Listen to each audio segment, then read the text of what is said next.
On raconte que certains héritages ne sont pas faits d'or, mais d'obligations silencieuses. Malik, 25 ans à peine, traversait la vie avec un fardeau invisible, celui de remplacer un père absent, et de porter sur ses épaules l'honneur d'une famille déjà fissurée par la misère. Depuis l'adolescence, il n'était plus un simple fils, mais le pilier que tout le monde regardait sans oser lui demander ouvertement de ne pas tomber.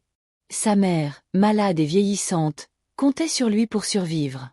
Ses deux petites sœurs l'admiraient sans comprendre le prix que son sacrifice lui coûtait. Et chaque matin, il se réveillait avec cette question silencieuse accrochée à sa poitrine.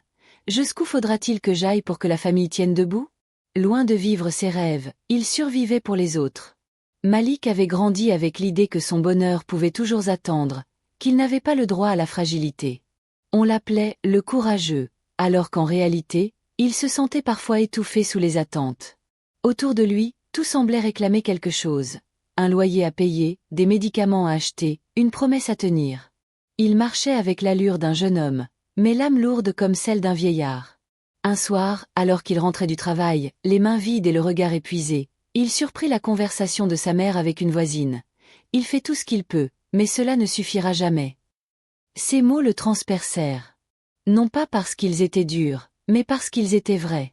Pour la première fois, il se sentit petit, impuissant, acculé par le destin. Ce fut ce soir-là que tout commença réellement. Pas avec un grand événement, pas avec une révélation spectaculaire, mais avec un sentiment de désespoir discret, comme un fil invisible qui serre de plus en plus un cœur épuisé. Il se promit de trouver une solution, coûte que coûte. Peu importait le prix. Peu importait la douleur. Peu importait si le chemin qu'il devait emprunter ressemblait davantage à un sacrifice qu'à un choix. Sans le savoir encore, cette promesse allait le mener vers une décision qui choquerait tout son village, bouleverserait sa vie, et ferait de lui le héros tragique d'une histoire où l'amour se mêle au devoir, et où le mot « mariage » ne signifie pas toujours passion, mais survie.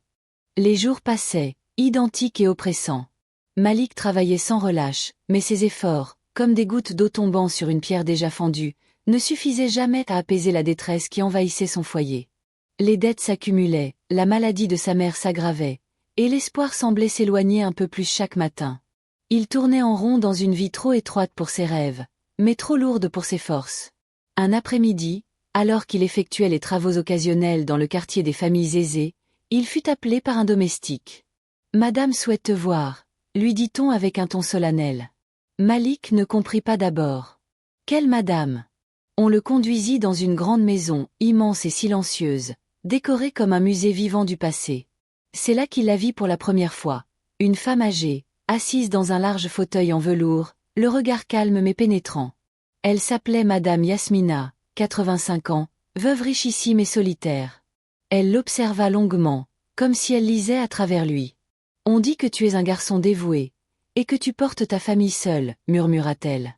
Malik resta figé, méfiant. Les riches ne s'intéressent jamais aux pauvres sans raison. Elle continua, d'une voix lente mais assurée. « Je n'ai plus personne, pas d'enfant, pas d'héritier. Mon corps s'use, mais je suis encore vivante, et je refuse de mourir dans l'indifférence. » Cette rencontre ressemblait d'abord à une simple discussion, mais derrière ces mots se cachait une intention encore voilée. Le lendemain, elle le fit revenir. Puis le surlendemain. Plus elle apprenait à le connaître, plus une étrange forme de négociation silencieuse semblait naître entre eux. Elle lui parlait d'assistance, de compagnie, de loyauté, mais jamais clairement de ce qu'elle attendait réellement. Ce n'est qu'au 4e jour qu'elle osa prononcer l'inimaginable. « Si je te propose un accord qui mettrait ta famille à l'abri toute leur vie, accepterais-tu » Malik sentit son cœur se serrer. Il avait appris à reconnaître les promesses trop belles pour être vraies. Pourtant, elle parlait avec la certitude de ceux qui ont le pouvoir de changer un destin d'un seul geste. « Quel genre d'accord ?» demanda-t-il. Elle prit une profonde inspiration, regarda son visage de jeune homme marqué par le combat quotidien, et dit enfin « Deviens mon mari ». Tout son corps se figea. Il crut d'abord à une plaisanterie, mais ses yeux prouvaient le contraire. Un mariage? Entre lui, 25 ans, et elle, 85 ans? C'était insensé, socialement inconcevable. Et pourtant, il pensa à sa mère, à ses sœurs, aux nuits d'angoisse, aux factures impayées. Il sentit la vie le pousser dans un coin où l'honneur et le sacrifice se confondent dangereusement. Ce fut le choc silencieux qui ouvrit la porte d'un destin inhabituel. Un choix déchirant, à la frontière entre nécessité et renoncement. Le prix de la survie venait de prendre la forme d'un serment, que la société ne lui pardonnerait jamais. La proposition résonnait encore dans la tête de Malik comme un écho impossible à faire taire. Un mariage. Pas d'amour, pas de jeunesse partagée, pas de projet commun. Seulement un contrat tacite, un échange, sa jeunesse contre la sécurité de sa famille. Durant plusieurs nuits, il ne trouva pas le sommeil. Chaque fois qu'il fermait les yeux, deux images se disputaient son âme. Celle de sa mère, amaigrie par la maladie, et celle d'une alliance invisible se refermant sur sa liberté. Quand il revint chez Madame Yasmina, il ne parla pas tout de suite. Elle, en revanche, avait déjà tout anticipé. Elle connaissait le monde, ses règles et ses hypocrisies. Elle savait que son offre avait le poids d'un destin plus que d'un choix. Elle l'accueillit avec une phrase courte et tranchante. « Je n'ai pas besoin d'un amour, j'ai besoin d'un nom à qui laisser ce que j'ai construit. Toi, tu n'as pas besoin d'un avenir sentimental. Tu as besoin d'un miracle. » Ces mots touchèrent un point que Malik s'efforçait d'ignorer. Ce n'était pas elle contre lui, mais la vie, contre lui. Les termes commençaient doucement à se dessiner. Elle lui parla d'héritage, de transfert de propriété, de garantie de soins pour sa mère, d'un avenir universitaire pour ses sœurs. Tout était écrit dans un carnet posé sur une table basse, comme un contrat silencieux avant même d'être signé. Malik comprit alors que ce n'était pas qu'une proposition, c'était un pacte. Et comme tous les pactes, il avait un prix, celui de s'effacer en tant qu'homme pour n'être plus qu'un symbole.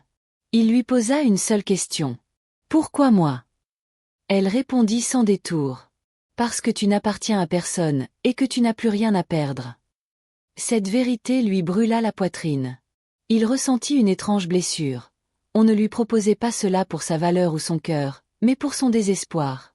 Les jours suivants, le silence devint un acteur à part entière. Personne dans son entourage ne savait. Personne n'aurait compris. Ce genre de décision ne se confesse pas. Elle se porte. Comme une armure, ou comme une chaîne, selon l'angle. Finalement, une phrase de sa mère scella son hésitation. « Malik, je ne veux pas mourir en te voyant te battre sans fin. Tu mérites un jour de repos. Même si ce repos doit venir d'un sacrifice. » Ce soir-là, il comprit que parfois, la dignité prend la forme d'un renoncement. Il retourna chez Yasmina, le regard lourd mais décidé. Aucun témoin, aucun contrat officiel encore, seulement une parole donnée. « J'accepte, » dit-il. Elle ferma les yeux un instant, comme soulagée. Ce n'était pas une victoire, mais une conclusion logique. À partir de ce moment-là, leurs deux destinées se lièrent dans une union que ni le temps, ni la société, ni les apparences n'auraient jamais imaginée. Ce fut le début du marché du silence, un mariage futur dont personne ne devait connaître la véritable nature. Le jour du mariage ne ressemblait à aucune célébration. Pas de musique, pas de foule, pas de danse. Juste quelques signatures, deux témoins choisis par Madame Yasmina, et un silence lourd comme un verdict. Aux yeux du monde, l'événement paraissait absurde. Mais aux yeux de la nécessité, c'était une transaction vitale. Malik ne portait pas un costume de marié, il portait un destin qui n'était plus vraiment le sien. Tout fut fait rapidement, discrètement, presque clandestinement. Yasmina avait exigé la discrétion absolue. Les gens détruisent toujours ce qu'ils ne comprennent pas. Elle ne voulait ni scandale ni pitié, seulement un nom légal pour que ses biens ne disparaissent pas après sa mort. Quant à Malik, il n'avait pas de regard amoureux à offrir, seulement une promesse muette. Sauver les siens, quel qu'en soit le prix. Au moment où on leur demanda d'échanger les vœux officiels, Malik sentit son cœur se contracter. Il prononça les mots d'une voix calme, mais à l'intérieur, quelque chose se brisait. Ce n'était pas une union. C'était un adieu à l'homme qu'il aurait pu être. Yasmina, elle, le fixait avec une étrange forme de tendresse, non pas l'amour d'une épouse, mais la gratitude d'une survivante qui refuse de quitter le monde dans l'oubli. Après la cérémonie, il n'y eut ni baiser ni étreinte. Juste un long silence et une clé posée dans sa main, la clé de leur nouvelle vie, ou peut-être leur entente scellée par obligation. « À partir d'aujourd'hui, tu n'es plus seulement Malik, » murmura-t-elle. « Tu es mon mari. » Ces mots résonnèrent comme une vérité administrative plus qu'émotionnelle. Le village apprit la nouvelle rapidement, comme toujours. Les murs ont des oreilles et les langues n'attendent qu'une raison pour se délier. On ne parla pas de sacrifice, mais de honte. On ignora la misère, on commenta seulement l'apparence. Les moqueries, les murmures et les jugements commencèrent avant même qu'il n'ait le temps d'expliquer quoi que ce soit. On le pointait du doigt comme un homme vendu, un intéressé, un profiteur. Personne ne vit l'épuisement derrière ses yeux. Personne ne chercha à comprendre. La nuit suivante, Malik resta longtemps assis, incapable de dormir. Il observa la maison qu'il partageait désormais avec elle, vaste, luxueuse, mais glaciale comme un mausolée. Il comprit alors qu'il n'avait pas seulement accepté un mariage. Il avait accepté une solitude nouvelle, plus lourde encore que l'ancienne. Cette maison était une prison dorée, et il venait d'en fermer la porte derrière lui. Pourtant, au milieu de cette étrangeté, une certitude se forma. Il avait fait ce qu'il devait faire. Pour sa mère, pour ses sœurs, pour la survie de tout ce qui restait de sa famille. Le prix était lourd, mais il avait choisi d'en être porteur. Ce mariage ne célébrait pas l'amour, il enterrait l'innocence. Et dès ce jour-là, Malik ne fut plus un simple fils, mais un homme entré dans l'ombre pour donner de la lumière aux autres. Les mois passèrent, étranges et silencieux. Malik vivait auprès de Yasmina comme un gardien d'âme plus qu'un mari.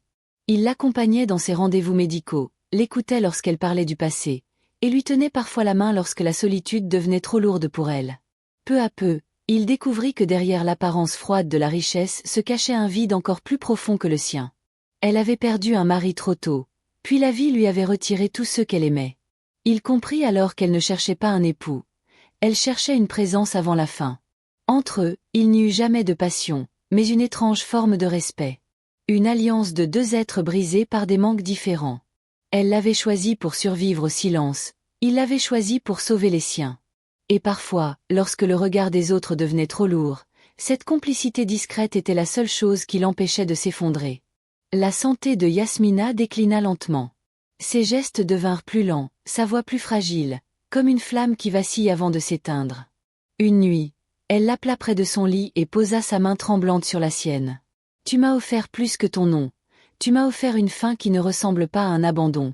Merci. » Cette phrase, simple et douce, fut la première fois où Malik sentit son sacrifice reconnu pas par le monde, mais par celle pour qui il avait accepté de renoncer à temps. Quelques semaines plus tard, au petit matin, elle s'éteignit paisiblement, le visage tourné vers la fenêtre comme si elle regardait un dernier lever de soleil. Elle partit sans douleur, sans cri, sans nuit d'agonie. Seulement un souffle, qui se dissout dans l'air. Au moment où il signa les derniers documents, il réalisa que l'histoire s'achevait là où elle avait commencé, dans le silence. Mais un silence différent. Non pas celui du jugement, mais celui de l'accomplissement. Les promesses furent tenues, sa mère reçut les soins dont elle rêvait sans jamais oser y croire. Ses sœurs purent poursuivre leurs études loin de la pauvreté qui les condamnait. Pour la première fois depuis longtemps, Malik vit un avenir se dessiner, pas brillant, mais respirable. Ce mariage étrange, que beaucoup traitèrent de scandale, fut en vérité un pont entre deux existences solitaires. Elle lui avait donné les moyens de protéger les siens. Lui, en retour, avait donné un sens aux derniers mois de sa vie. Le jour de l'enterrement, Malik resta seul devant la tombe jusqu'à la nuit tombée. Il ne pleura pas parce qu'il n'était pas touché, mais parce qu'il portait un de ces chagrins silencieux que l'on garde dans la poitrine, comme un secret trop profond pour être partagé. En quittant le cimetière, il murmura « Tu n'as pas eu une fin seule. Et grâce à toi, je ne suis plus perdu. » Ce n'était pas une histoire d'amour. C'était une histoire de transmission. Le dernier héritage ne fut pas l'or, mais l'humanité. N'oubliez pas de vous abonner pour plus de vidéos. Dites-moi dans les commentaires depuis quel pays vous me suivez.